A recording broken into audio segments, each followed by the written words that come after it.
Hello everyone, मैं हूं अर्जुन प्रताप सिंह राणा। आप सभी का स्वागत करता हूं इस कविता में, इस वीडियो में। हिंदी लोक भारती कक्षा 10वीं के लिए गिरधर नागर संत मीराबाई। जी हाँ, मीराबाई के ये सभी पद, 3 पद हमने पढ़े थे जो उन्होंने अपने आराध्य श्री कृष्ण को समर्पित किए हैं। लेकिन हम यहाँ पर उसके बाद मीरा के पदों को पढ़ने और समझने के बाद आए हैं इसके स्वाध्याय वीडियो के लिए। जी हाँ, ये रहा मैं आपके सामने, आपकी कंप्यूटर मोबाइल स्क्रीन पर। मुझसे कभी भी संपर्क कर सकते हैं आप, अगर आपको कोई भी दुविधा है, किसी प्रश्न का उत्तर नहीं आ रहा या कोई भी जानकारी प्राप्त करनी है। ठीक है बच्चों, तो हम आगे बढ़ते हैं स्वाध्याय वीडियो में। गिरधर नागर संत मीराबाई। अब आपको बच्चों पता है, जैसे मैं बता चुका हूँ कि परीक्षा में सूचना के अनुसार कृतियाँ करनी होती हैं। इस पाठ्य पुस्तक में इस कविता के अंत में कुछ स्वाध्याय दिए गए हैं। हालांकि कविता जितने कठिन आपको दिखती है उतनी कठिन है नहीं। इस कविता से संबंधित वीडियो मैं पहले ही पोस्ट कर चुका हूँ, उन्हें आप एक बार फिर चाहें तो देख सकते हैं और उसके बाद स्वाध्याय कर सकते हैं। प्रश्न इसके आसान हैं। कविता मुश्किल लग रही थी, है आसान। अगर उसे एक बार समझ लिया तो आसान है, और उसके प्रश्नोत्तर और भी आसान हैं। तो आगे बढ़ते हैं और इसके प्रश्नों को हम एक एक करके हल करने का प्रयास करेंगे। सूचना के अनुसार कृतियाँ कीजिए। अब यहाँ पे हम देखते हैं कि मीरा के पद में 3 पद हमने पढ़े थे। तो यहाँ पे प्रश्न दिया कि होली के समय आनंद निर्मित करने वाले घटक। जैसे कि आप दिख रहे हैं, यहाँ पे देख रहे हैं कि यहाँ पे 4 उसके ऑप्शन दिए गए हैं या उत्तर बताने हैं हमको। तो हमको याद आया है कि तीसरा जो पद था, फागुन के दिन 4 होरी खेल मनारे, तो ये उस पद में से लिया गया है। और यहाँ पूछा है कि होली के समय आनंद निर्मित करने वाले घटक, मतलब ऐसी कौन सी चीज़ें हैं जो होली के समय में आनंद देती हैं, जो कविता में दी गई थी।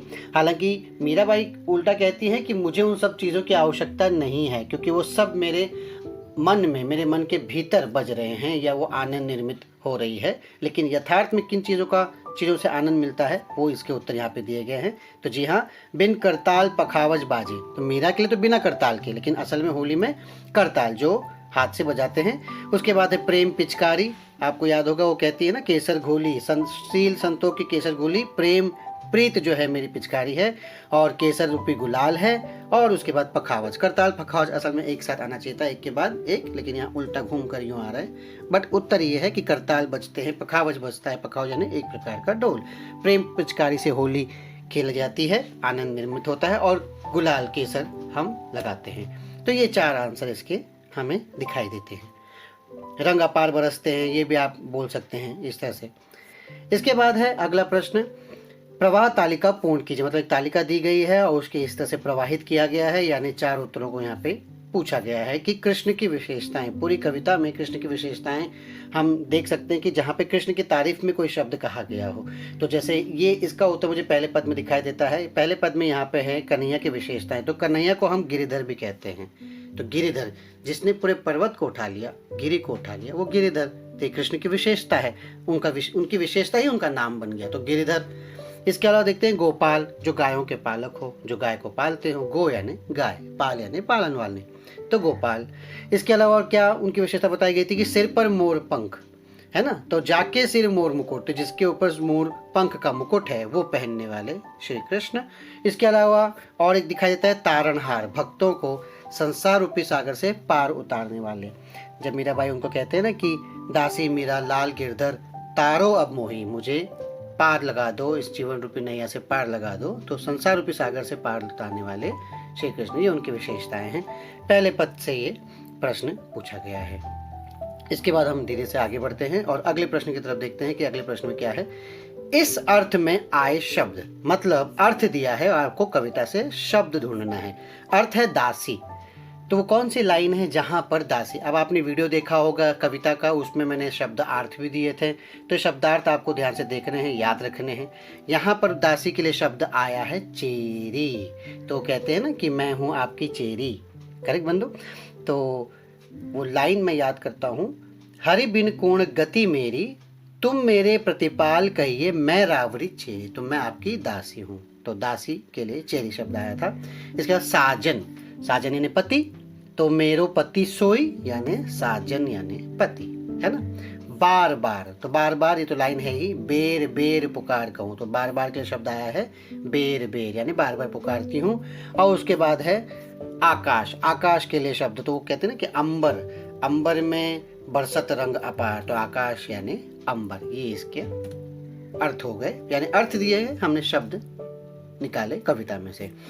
इसके बाद अगला प्रश्न पूछा गया है, कन्हैया के नाम। शुरुआत में बच्चों कन्हैया के दो नाम दे दिए गए थे, एक तो गिरधर और एक गोपाल। तो दो नाम हमको दिख जाते हैं, गिरधर और गोपाल। जाके सिर मोर मुकुट, तो वो नाम नहीं है, वो ऐसा बोला गया है कि जिनके सिर पर मोर मुकुट ऐसे, और नाम तो है गिरिधर और गोपाल जो इनका नाम पड़ा था, जो हम सब बचपन से सुनते आ रहे हैं। इसके अलावा फिर अगला प्रश्न है, विधानों के सामने सत्य असत्य लिखिए। अब सत्य असत्य यानी वाक्य दिया गया, आपको बताना है कि वाक्य सत्य है या असत्य। कितना आसान है बच्चों, सामने कविता है, गद्यांश दिया गया है, सॉरी पद्यांश दिया गया है, आपको देखना है कि ये वाक्य सही है या नहीं। हरि बिना मीरा को कहीं आश्रय नहीं है, तो सही बात है। वो मीरा कहती ना कि आपके बिना मुझे कहीं आश्रय नहीं मिल सकता, तुम मेरे प्रतिपाल, हरि बिन पूर्ण गति मेरी, कोई गति नहीं है, आश्रय नहीं, तो ये बात सत्य है। फिर दूसरा प्रश्न है, कृष्ण मीरा के पति हैं और वे उनकी पत्नी। देखिए, वो अपना पति मानती हैं, लेकिन पति है नहीं ना, यथार्थ में पति नहीं है, ना ही उनकी पत्नी है। कृष्ण भगवान है और उनकी मूर्ति की पूजा करती हैं और उसे अपना पति मानती हैं, तो असल में वाक्य असत्य है। वो मानती हैं, लेकिन कृष्ण उनके पति यथार्थ में नहीं है, उनके पति तो भोजराज थे जो गुजर गए। उसके बाद तीसरा है, मीरा बार बार प्रभु की आरती करती है। आरती मतलब दर्शन।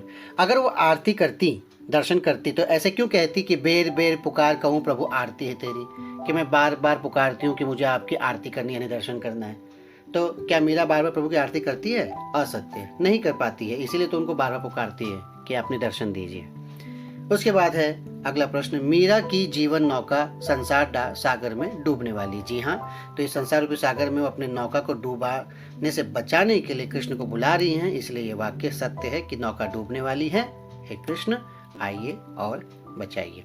तो ऐसे ये प्रश्न दिए गए बच्चों, जिनके उत्तर हमको लिखने होते हैं। इस कविता के स्वाध्याय बहुत कम है, बहुत ही कम दिया है, लेकिन इसमें एक रचना विभाग दिया गया है, तो रचना विभाग भी हम अगले इसमें करेंगे बच्चों। वो रचना विभाग जो है कहानी लेखन से संबंधित है, लेकिन उम्मीद है ये प्रश्न जो हमने किए हैं ये आपको यहाँ पर अभी समझ में आ गए होंगे, है ना। हम अब इससे संबंधित प्रश्नोत्तर जो आपने देखा ये हमने समझा, इसी तरह से उत्तर लिखने। और भी प्रश्न आ सकते हैं, जो भी गद्यांश दिया होगा, पद्यांश दिया होगा, पोयम का पैराग्राफ, उससे संबंधित प्रश्न पूछे जा सकते हैं। तो यहाँ पे ये प्रश्नोत्तर समाप्त होते हैं। अब यहाँ पे जैसे कि मैंने कहा है बच्चों, आज हम कहानी लेखन के बारे में जानकारी लेंगे। इसमें उपयोजित लेखन दिया गया था उस कविता में, गिरधर नागर में, तो उसी कविता से संबंधित कहानी लेखन हम यहाँ पे करेंगे। बच्चों, कहानी लेखन, आज मैं आप लोगों को कहानी लेखन के बारे में यहाँ पे कुछ बातें बताना चाहता हूँ। आपके पेपर में, प्रश्न पत्र में एक कहानी लेखन विधा भी आती है, जैसे पत्र लेखन आता है, निबंध लेखन आता है, कहानी लेखन भी आता है। तो कहानी लिखना एक कला है बच्चों, कहानी कहना एक कला है, और उसको शब्दों में पिरोना एक भी एक कला है ना। जीवन की किसी भी घटना को एकदम रोचक तरीके से, इंटरेस्टिंग तरीके से उसको डिस्क्राइब करना, उसको वर्णन करना ही कहानी कहते हैं। तो जीवन की किसी घटना को, उसके वर्णन को कहानी कहते हैं, रोचक वर्णन को कहानी कहते हैं। और कहानी का सार क्या है? कहानी सुनने, पढ़ने और लिखने की एक परंपरा हमारे देश में रही है, क्योंकि ये सबके लिए मनोरंजक होती है, इंटरेस्ट पैदा होता है, हर कोई जानना चाहता है कि कहानी में आगे क्या हुआ। बच्चों को कहानी सुनने का बहुत चाव होता है, और हम दादी और नानी कहानियाँ सुनकर बड़े हुए हैं। ये तो मेरा भी अनुभव है बच्चों। कक्षा में जैसे ही मैं कहता हूँ कि चलो कोई कहानी सुनाओ, तो बच्चे इतने खुश हो जाते हैं। वो बच्चे भी जो कहीं खोए हुए हैं, अलर्ट होकर कहानी सुनना पसंद करते हैं, कहानी इतनी पसंद आती है उन्हें। हिंदी साहित्य में, हिंदी किताब में भी कोई कहानी वाला पाठ रहता है तो वो पहले आप पढ़ डालते हैं, क्योंकि कहानी पढ़ना आपको मज़ेदार लगता है, तो मनोरंजक होती है। बचपन से कहानियाँ सुन के हम बड़े भी होते हैं। कहानियों का उद्देश्य मनोरंजन होता है, परंतु वो हमें कुछ शिक्षा भी देती हैं। अंत में देखिए ना, हम लिखते हैं सीख, मोरल ऑफ द स्टोरी। तो सीख, हम कहानी से क्या सीख पाते हैं, ये शिक्षा भी हमको मिलती है कहानी से। कहानी लेखन के लिए हम या तो ढांचे के आधार पर, यानी कोई फॉर्मेट दिया रहता है और उस हिसाब से कहानी लिखनी होती है, चित्र दिया होता है उसके आधार पर कहानी लिखनी होती है, या फिर रूपरेखा के आधार पर। बच्चों, 10वीं की कक्षा में महाराष्ट्र बोर्ड में आपको जो है, स्टेट बोर्ड में, SSC में कहानी की रूपरेखा दी जाती है, आउटलाइन दी जाती है, उसके आधार पे आपको कहानी लिखना होता है। लेकिन कहानी लिखने से पहले कुछ नियम और कुछ बातों पर ध्यान रखना आपके लिए ज़रूरी है। वो नियम बातें यहाँ पे मैं आपको बता दूँ छोटे से रूप में। दी गई रूपरेखा, यानी जो आउटलाइन दिया गया है, या संकेत, उसे संकेत भी कह सकते हैं, तो उसके आधार पर कहानी का विस्तार करें। मतलब अपने मर्जी से कुछ भी मत डालो आप अजीबोगरीब। इससे क्या होगा, कहानी बड़ी हो जाएगी, अर्थ का अनर्थ भी हो सकता है। जो सिंपल रूपरेखा आपको परीक्षा में दी गई है, उसे आप ध्यान से देखो और उसी हिसाब से कहानी का विस्तार करो। दूसरा है कहानी में विभिन्न घटनाओं और प्रसंगों को संतुलित विस्तार दें। मतलब एक ही घटना है, वैसे तो एक ही घटना का हम वो करते हैं, लेकिन उसमें कोई छोटी मोटी प्रसंग भी आते हैं तो उनको हम संतुलित यानी लिमिटेड विस्तार दें, यानी उसको ज़्यादा खींचे नहीं, च्युइंगम जैसा, रबड़ जैसा। किसी प्रसंग को ना अत्यंत संक्षिप्त लिखे, ना तो छोटा, और ना अनावश्यक रूप से विस्तृत यानी बड़ा। तीसरा है कहानी का आरंभ आकर्षक होना चाहिए। आकर्षक यानी अट्रैक्टिव। क्यों? क्योंकि शुरुआत ही अगर आपकी अच्छी नहीं रही तो कहानी कोई पढ़ना ही नहीं चाहेगा, सुनना भी नहीं चाहेगा। एक एग्जामिनर भी जब लिखता है तो जैसे आपने पहली दूसरी लाइन लिखी और वो इंटरेस्टिंग हुई तो एग्जामिनर को या कहानी पढ़ने वाले को पढ़ने में आनंद आता है, इंटरेस्ट आता है, वो आगे पढ़ना चाहता है। अगला है कहानी की भाषा सरल, स्वाभाविक और प्रवाहमयी होनी चाहिए। उसमें क्लिष्ट शब्द तथा लंबे वाक्य ना हो। सरल, स्वाभाविक, नेचुरल होना चाहिए। ये नहीं कि आपने कठिन कठिन संस्कृत वाले शब्द डाल दिए हैं या फिर इस तरह से कोई अजीबोगरीब शब्द डाल दिए जिसके अर्थ लोगों को नहीं पता। भैया आपको अपनी कहानी समझानी है। अब ऐसे शब्द डाल दो कि जिसके लिए बच्चे को डिक्शनरी ढूंढनी पड़े, अलग से कहीं भागना कूदना पड़े, तो वो उसमें आपकी मेहनत बेकार चली जाती है, आपका कम्युनिकेशन पास नहीं होता ना। कहानी का आनंद तो तब है जो आपने बोला वो किसी ने समझा। तो कठिन शब्दों मत डालो। मुहावरेदार भाषा का इस्तेमाल करेंगे तो अच्छी बात है। कहानी को उपयुक्त एवं आकर्षक शीर्षक दें। शीर्षक यानी टाइटल हमेशा देने का, कि आपको क्या सीख मिली।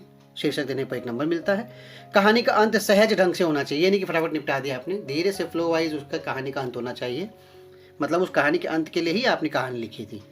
यहाँ ध्यान देने की बात है कि कहानी रोचक और स्वाभाविक हो, इंटरेस्टिंग और नेचुरल होना चाहिए। घटनाओं का पारस्परिक संबंध हो, यानी कोई भी घटना आपने बताई है तो उसे आपको एक दूसरे से जुड़ा हुआ दिखाना जरूरी है। भाषा सरल होनी चाहिए और कहानी से कोई ना कोई उपदेश मिलता हो। उपदेश तो मिलेगा तभी तो कहानी होगी, ठीक है।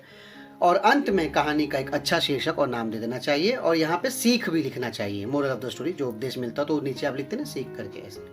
तो इसी को प्रस्तुत करने के लिए मैंने यहाँ पे बच्चों एक कहानी आपके सामने लिख कर दी है। पहले तो यहाँ पे प्रश्न के रूप में रूपरेखा आया है कि एक सुंदर वन यानी जंगल है। इंद्र का आगमन, इंद्र देवताओं के प्रमुख राजा माने जाते हैं इंद्र, तो वो आए हैं। वन का सौंदर्य देखना, तो आए हैं तो उन्होंने वन का सुंदरता देखी है। सूखे पेड़ पर तोते को देखना, जब सुंदरता देख रहे थे तो क्या देखा कि सूखे पेड़ पर एक तोता बैठा हुआ है। पूरा वन, पूरा जंगल सुंदर है, लेकिन एक ही पेड़ पर तोता बैठा और उस पेड़ पर जो पेड़ पूरा सूख चुका है। तो जाहिर सी बात है सवाल उनके मन में आया तो उन्होंने सवाल पूछा, तोते का जवाब दिया, और तोते ने जो जवाब दिया उसी जवाब में इस कहानी का सार है। फिर इंद्र उसके जवाब से खुश हुए तो जाहिर सी बात है वरदान दिया, और फिर अंत में सीख। तो मैंने इसके उत्तर में शीर्षक में पहले ही शीर्षक दे दिया यहाँ पे बच्चों, सच्चा मित्र। तोते ने अपनी मित्रता निभाई उस पेड़ के साथ। कहानी की इस रूपरेखा से आपको समझ में आ जाता है कि कहानी क्या है, लेकिन इसको मैंने एक्सप्लेन किया है एक एक वाक्य के थ्रू, तो हम वो आगे देखते हैं। देखो आगे बढ़ते हैं। एक बहुत सुंदर वन था। अभी शुरुआत क्या था वहां पे, एक सुंदर वन ऐसे आउटलाइन दिया गया था, तो मैंने उसी को एक्सपांड किया कि एक सुंदर वन था। फिर अगली बार वहां पे क्या लिखा है कि इंद्र का आगमन। इंद्र के आगमन से पहले क्यों ना मैं वन को, जंगल को थोड़ा सा डिस्क्राइब करूं, तो मैं लिखता हूं कि तरह तरह के फूलों और फलों से लदे हुए वृक्ष थे। वन सुंदर तभी होगा ना जब उसमें पेड़ होंगे, फल होंगे, फूल होंगे, तरह तरह के, वो भी अलग अलग कलरफुल। ऐसे तो एक्सप्लेन किया, उस लाइन को बढ़ाया। कई बार बच्चे क्या करते हैं, एक सुंदर वन था और इंद्र आए, इंद्र का आगमन, अगला आउटलाइन था इंद्र का आगमन, सीधा इंद्र को ले आए। तो ऐसा नहीं करना बच्चों, आपके अंदर इंटरेस्ट पैदा करना बहुत ज़रूरी है। उसी को इंटरेस्ट को बढ़ाते हुए मैं कहा कि कई तरह के पक्षी भी उन पेड़ों पर रहते थे। आप देखिए उसमें स्टार्टिंग में क्या बोला था कहानी की बातों पर ध्यान रखने के लिए आपको, कि कहानी जो है स्वाभाविक होना चाहिए और उसके प्रसंग जो हैं, घटना जो है, उनका आपस में संबंध होना चाहिए। अब मैंने यहाँ पे लाइन डाला कई तरह के पक्षी भी उन पेड़ों पर रहते थे। चूंकि मैं तोते की बात करने वाला हूँ, तोता पक्षी है, ठीक है। तो उस तोते को लाने से पहले मैंने एक बात बता दी है कि ना सिर्फ पेड़ हैं, फूल हैं, फल हैं, बल्कि पक्षियां भी हैं। तो ये को रिलेट हो गया। अब मैं अपने पक्षी तोते को आपके सामने प्रेजेंट कर सकता हूँ अगली लाइन में, लेकिन उसके पहले इंद्र आने वाले हैं। तो मुझे वो पता नहीं है कि एक दिन उस जंगल में इंद्र देवता आए। आउटलाइन में दिया था इंद्र का आगमन, तो आप सेम वर्ड यूज मत करो ना, आप अपनी तरफ से अपने शब्द डाल सकते हैं कि एक दिन उस जंगल में इंद्र देवता आए। फिर अगला आउटलाइन है वन का सौंदर्य देखना। तो वन की सुंदरता, वन का सौंदर्य नहीं सुंदरता, तो वन की सुंदरता को देखा। जाहिर सी बात है वन की सुंदरता, कोई चीज सुंदर है तो हमको अच्छा लगता है ना, तो हम वो बताते हैं कि वो सुंदर था, तो बहुत उससे हमको खुशी हुई, आनंद महसूस हुआ। तो ये लाइन ने डाला एक्सपांड करते हुए कि इंद्र वन की सुंदरता को देखकर बहुत आनंदित हुए। घूमते घूमते उन्होंने एक सूखा हुआ पेड़ देखा। ठीक है। अब वहाँ पे लिखा सूखे पेड़ पे तोते को देखना, तो ऐसा तो है नहीं कि इंद्र भगवान वहीं पे उतर के जहाँ पे सूखा पेड़ था तोता मिल गया, है ना। थोड़ा सा दिमाग लगाएंगे, देखिए इन्हीं चीज़ों से अंक मिलते हैं। तो मैंने बताया कि घूमते घूमते, मतलब वो जगह जगह घूम रहे थे, सुंदरता देख रहे थे, तो उनको एक सूखा हुआ पेड़ देखा। अब सीधे तोते को नहीं देखा, पहले सूखा पेड़ देखा। उसके बाद उस पर एक दुखी तोता बैठा। अब तोता बैठा है, दुखी है, जाहिर सी बात है पेड़ सूख गया है, और पेड़ का सूखना तोते को खुशी तो देगा नहीं ना। तो मैंने अपनी तरफ से डाल दिया कि दुखी तोता बैठा हुआ है, तोता दुखी है। इंद्र ने तोते से ऐसे वृक्ष पर बैठने का कारण पूछा। ऐसे वृक्ष पर मतलब मैं ये वर्ड क्यों डाल रहा हूँ ऐसे वृक्ष पर, इस शब्द के साथ मैं बताना चाहता हूँ कि जब पूरा जंगल इतना सुंदर है, जंगल में इतने अच्छे अच्छे पेड़ पौधे हैं, तो ऐसे सूखे पेड़ पर क्यों बैठा है तोता, तो इसलिए ऐसे वृक्ष पर बैठने का मैंने कारण पूछा। तोते ने कहा, एक समय यह वृक्ष फूलों फलों से संपन्न था। देखो बच्चों, डायलॉग है, ये तोते का डायलॉग है। जब भी डायलॉग होता है ना, तो कॉमा, इन्वर्टेड कॉमा में, यानी डबल अवतरण चिन्ह में, दोहरे अवतरण चिन्ह के अंदर इस बात को डालना चाहिए। कहानी में जो आप डायलॉग डालते हो ना, तो कहानी की सुंदरता बढ़ जाती है। बजाय आप ही उस चीज़ को बोलो, तोते की ज़बान से ही बात कहलवाई जा रही है इन्वर्टेड कॉमा में, कि एक समय यह वृक्ष फलों फूलों से संपन्न था, यानी भरा हुआ था। इसने बरसों तक मुझे आश्रय दिया, मुझे मीठे फल खिलाए और आंधी पानी में सुरक्षा दी। अब बुरे दिनों में क्या मैं इस वृक्ष का साथ छोड़ दूं? अब देखो बच्चों, यहाँ पर आउटलाइन जब दी थी पिछले वाली स्लाइड में, वहाँ पे लिखा था सूखे पेड़ पर तोते को देखना और सवाल पूछना। इंद्र ने सवाल पूछा और तोते का जवाब, बस इतना सा आउटलाइन दिया। तोते ने क्या जवाब दिया, जो जवाब दिया वो जवाब क्यों दिया, ये आपको विचार करना है। इसे, इस प्रसंग को आपको बनाना है अपने मन में। तो उस तरह से यहाँ पे बनाया है। तोता जवाब दे रहा कि एक समय था जब ये भरा पूरा पेड़ हुआ करता था, आज इसके बुरे दिन आए हैं, ये सूख गया, तो मैं इसका साथ छोड़ दूं ऐसे समय में? ये जवाब तोते ने दिया। जाहिर सी बात है, जब तोते ने ये जवाब दिया तो इंद्र को खुशी हुई होगी कि कैसा सच्चा मित्रता निभा रहा है ये एक पेड़ से। तो तोते का जवाब सुनकर इंद्र बहुत प्रसन्न हुए। तभी तो वरदान देंगे ना, प्रसन्न होंगे तो, गुस्सा होंगे तो नहीं देंगे ना, प्रसन्न होंगे, मुझे बताना है। तो उन्होंने सूखे पेड़ को फिर से हरा भरा कर दिया। देवताओं के राजा इंद्र हैं, वो तो कुछ भी कर सकते हैं। तो उन्होंने तोते की इस दोस्ती को देखकर उसे उपहार देना चाहा, वरदान देना चाहा, तो उन्होंने इस पेड़ को फिर से हरा भरा कर दिया और अब वह पेड़ फल फूलों से भर गया। याद है बच्चों, मैंने स्टार्टिंग में सच्चा मित्र करके इसकी शीर्षक दिया था। यह देखकर तोते की खुशी का ठिकाना न रहा। और इससे हमको सीख मिलती है कि कभी भी मानव का जो आचरण है, चूंकि यह तो तोता है, लेकिन ये तोते के जरिए कहानी मनुष्य के लिए बताई जा रही है ना, कि मनुष्य का जो आचरण है कृतज्ञतापूर्ण होना चाहिए। कृतज्ञतापूर्ण का मतलब क्या होता है? एक के प्रति, दूसरे के प्रति धन्यवाद ज्ञापन देने वाला। हमें हमेशा जिंदगी में थैंकफुल होना चाहिए, हर व्यक्ति, हर वस्तु, हर चीज़ का, हर प्राणी का थैंकफुल, कि उनकी वजह से हमारा जीवन जो है आसानी से चल पाता है। जब एक पंखा आपको हवा देता है तो पंखा मेहनत करता है, तब आपको हवा मिलती है ना, तो उस पंखे को भी धन्यवाद कहो। उस पेड़ से आपको फल फूल, लकड़ी, हवा, शुद्ध हवा मिलती है, ऑक्सीजन मिलता है। माता पिता ने आपको जन्म दिया, आपको पाला पोसा, शिक्षक आपको ज्ञान देते हैं, दुनिया के बारे में समझाते हैं, दोस्त आपको हंसाते हैं, मुसीबत में आपका साथ देते हैं। तो इस तरीके से सभी के प्रति ना मानव का जो व्यवहार है वो कृतज्ञतापूर्ण होना चाहिए, ना थैंकफुल होना चाहिए। ठीक है बच्चों, तो ये हमारी कहानी यहाँ पे समाप्त। छोटा सा कहानी होता है 5 नंबर का, और आपको उसमें अंक मिल जाते हैं। अब कृति स्वाध्याय, मैंने आप लोगों के लिए होमवर्क लिखा है। निम्नलिखित मुद्दों के आधार पर लगभग 70 से 80 शब्दों में कहानी लिखिए। एक बूढ़ा किसान, 4 बेटे, बेटों का आपस में लड़ना झगड़ना। ये कहानी हमने सुनी है बच्चों बहुत बार। किसान मृत्यु शैया पर, बेटों की चिंता क्योंकि बेटे लड़ते हैं आपस में, तो बेटों को बुलाना, लकड़ियों का गट्ठर तोड़ने के लिए कहना। लकड़ियों का गट्ठर दिया, बोला तोड़ो। गट्ठर मतलब पूरा एक बंच, लेकिन बच्चे नहीं तोड़ पाए, तोड़ ना पाना। गट्ठर की लकड़ियों का अलग करना, ना सिंगल सिंगल दिया, बट प्रत्येक बेटे को एक एक लकड़ी थी, तोड़ने के लिए कहना। बच्चों ने इस बार आसानी से तोड़ दी और फिर बच्चों को सीख मिली। किसान मरते मरते भी अपने 4 बेटों को एक कर गया। तो कैसे, क्या, इसको कैसे आप एक्सपांड करोगे, ये आपका होमवर्क है बच्चों। तो इस होमवर्क को कीजिए और मुझे बताइए कि आपने किस तरीके से कहानी लिखी। कहानी की बातों, कहानी लेखन की बातों का ध्यान रख के आप उस कहानी को समाप्त कीजिए और मुझे बताइए कि आपने कैसे लिखा। ठीक है बच्चों, उम्मीद है कहानी लेखन भी आपको समझ में आ गया, सब कुछ उचित तरीके से। एक बार फिर वीडियो को देख लेना अगर नहीं समझ में आया, या फिर आप मुझसे कमेंट में कोई भी प्रश्न पूछ सकते हैं। तो फिर मिलेंगे, अपना ध्यान रखिए, सुरक्षित रहिए, धन्यवाद।